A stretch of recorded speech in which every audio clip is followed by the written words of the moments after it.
Dwight Shelby with the Opposite Force Parkour, and this is your landing tutorial. Landing is actually really simple. I'm actually still in my landing position here so that I can explain some very simple things to you about landing. Landing is so easy because the human body is actually built to do it. Our legs are like gigantic springs. They are intended for absorbing shock. The best place on the foot to absorb that shock is here, the ball of the foot up through the toe. Make sure you keep your heels off of the ground. The reason why landing is actually so important for our bodies is because if you land improperly, you can cause a lot of damage. Bruised heels, landing improperly, or especially if you land and you're straight up, you don't sink and absorb all of that kinetic energy up through the body, you can actually harm the lower back, and you can create chronic injuries in the knees and lower back. Trust me, you don't want chronic injuries. So this is the landing position that you should be in whenever you make a landing. See that my back is slightly curved, and that the way I've absorbed the shock from the landing is through landing on the balls of my feet and bringing myself down into my landing. Now that's how you land from a lower place. And honestly, that's about it for landing. Now there are a couple ways to land wrong, super wrong. That's flat-footed.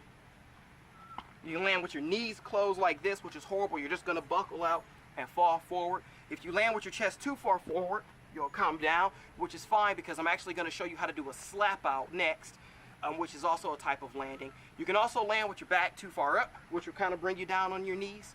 For a test, what happens if you don't land on the balls of your feet? I want you to do something. I want you to stand up and come up onto your heels and see how much of your equilibrium and balance you lose. Try and walk around a little bit and then try and jump. It's super uncomfortable. Actually, it'll kind of stress the muscles because they're doing work that they should not be doing. So use your feet as the shock absorbers that they should be. Bring your arms down into your landing and come down.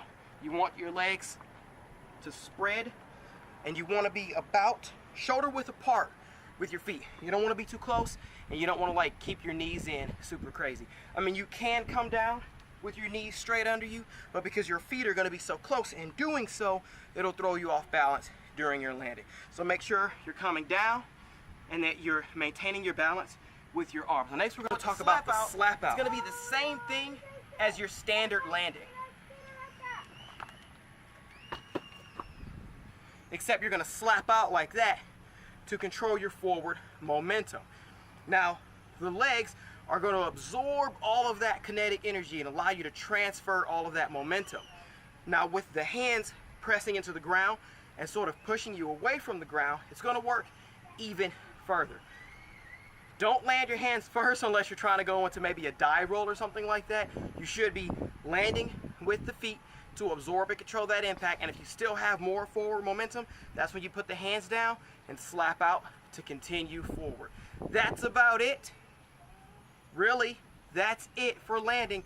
Go out there and practice them. Most important thing, keep your heels off the ground, and you can actually practice some squats so that your legs become a little bit more powerful. This is Dwight Shelby with the Opposite Force Parkour. Make sure you give us a like. Make sure you subscribe, and if you're sort of kind of figuring out what you should be doing with parkour, you're looking for some other tutorials, I'm going to leave a link to those right here next to me. It'll be in this general lovely area here. And get out and train, have some fun. Later. Yeah.